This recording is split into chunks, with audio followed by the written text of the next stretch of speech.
Hey everybody, we have our first track day tomorrow in our Doritos Locos RX8, and we've got to put our lives together so we can actually have a good day tomorrow. And I'm dragging you along with me. Come on.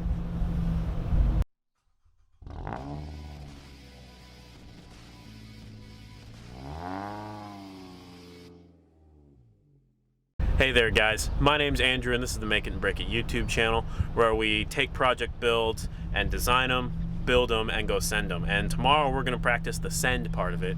We're taking our Doritos Locos RX8 build to the track for the first time ever, both for the car and for me, which means I need to go get a few things so that I have a successful day tomorrow. When you're going to a track day, you want three kind of basic things outside of the protective equipment, which I'll probably cover in another video at some point. You're going to want consumables, you're going to want tools, and you're going to want kind of comfort items, stuff that'll make like the time off track worthwhile for you. So what we know about the RX8 is it burns a lot of gas, it burns oil, and I'm not entirely certain how long the pads are going to last for the brake pads, because this car is pretty new to me. I only just got a license plate yesterday. For the consumables section of our things, we're going to need extra gas, brake pads, which I already have ordered, and extra oil to go keep that thing topped up and operating correctly. So we're going to go to our local auto parts store, pick up a couple of those things, and we'll come back to the house and put together the rest of our gear. And a quick break from our errand running, I'm gonna go check my wheels real quick. I just put new wheels on the Scion TC, which is my daily driver, and I'm gonna go make sure that they're staying tight. I'll do that periodically throughout the day, which is kind of a good thing. You wanna, whenever you put on a new set of wheels, especially brand new wheels and everything's new, you want to check and make sure everything stays tight over the next little bit. And Seattle roads are terrible and bumpy, so hopefully we won't have to check too often and everything will shake itself into place here real soon. But here we go.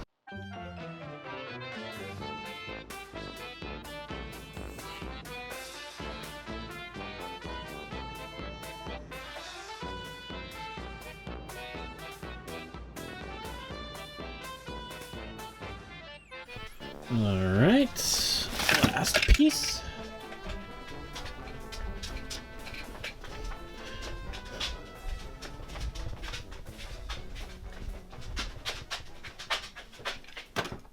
Okay, everyone, we have finished up our track day preps here. Let me get this. And we're going to go through it quickly before this battery dies. So up front here, I have tools, and up front we got tools, contingent tools that I wouldn't normally bring, and then driving gear, and in the back we got consumables. So we'll walk up here first. So this is the first bit of tools that I would pretty much bring to every track day, especially if I'm driving myself there. So we've got a wrench set. This is a metric wrench set. Japanese car metric wrenches work fine. This is a socket set, 3/8 inch drive. I've got metric and English, so I'll probably only use these sides, but it's nice to have a socket set. A driver set, so a hex and key driver.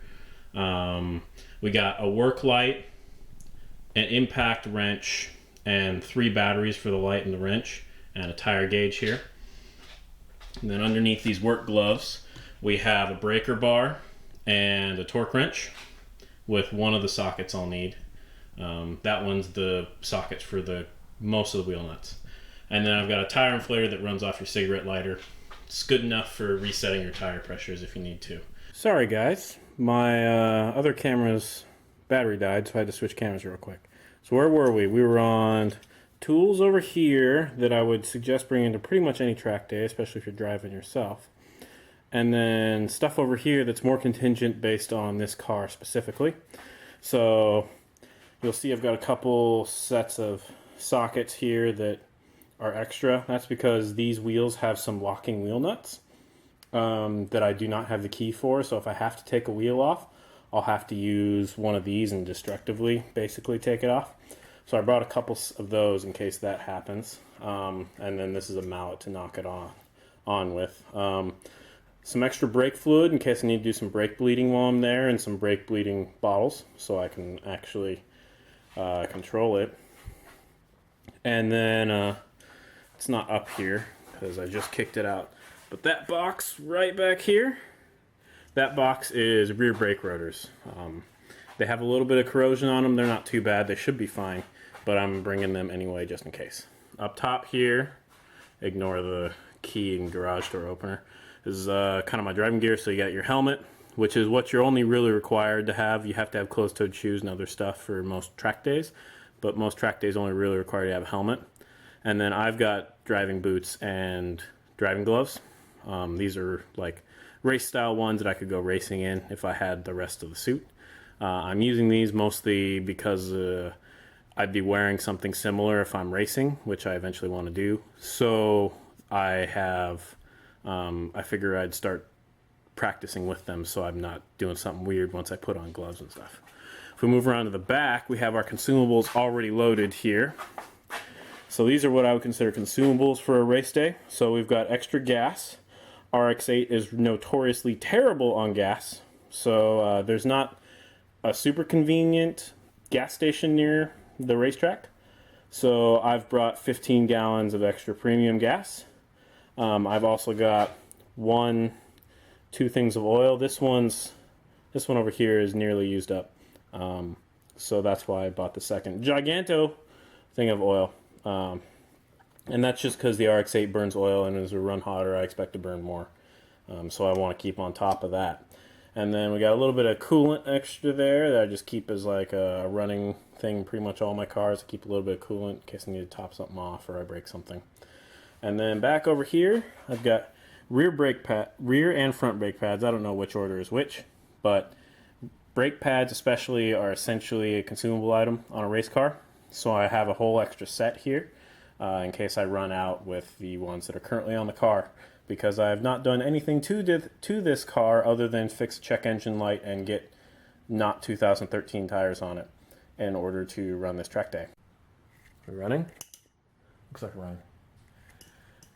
And that's pretty much it for this episode. You notice I've changed the hat because I'm getting in the race spirit. If Taylor Ray and all those guys can do it, I can do it too. Plus, it's probably going to be sunny, and I'm pasty white living here in the Northwest, so I don't really want to burn that much. But that's it for this episode of Make It and Break It. This is our pre-track day run-up.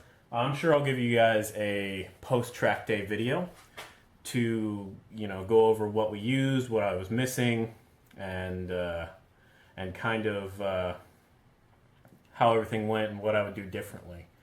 Because driving to the track is kind of my only way to get to track days right now. I don't have a tow truck, don't have any of that stuff. So I can't really tow myself in on race slicks and shit like that. But anyway, my name's Andrew. Thanks for watching us here at Make It and Break It. We're excited. We'll go see if we can go grenade this motor tomorrow. It's late, so I gotta pack all this crap away and get it in the car, and then go to sleep. So until next episode, guys, thanks for watching. If you like what we're doing, hit like on this video. If you don't like it, you can hit dislike. It doesn't hurt my feelings. It lets me know what you guys like and don't like. If you have anything that we think we're missing that people watching this should know, please put it in the comments down below. And then if you liked what they're doing in the channel as a whole with this or our 300C build or some other builds coming up or some of our 3D printing technology stuff, please subscribe, hit that bell so you can watch the content that we make. Anyway, thanks for watching us here at Make It and Break It, where the only question we have to answer about any of our project builds is, why not build it? Catch you guys later.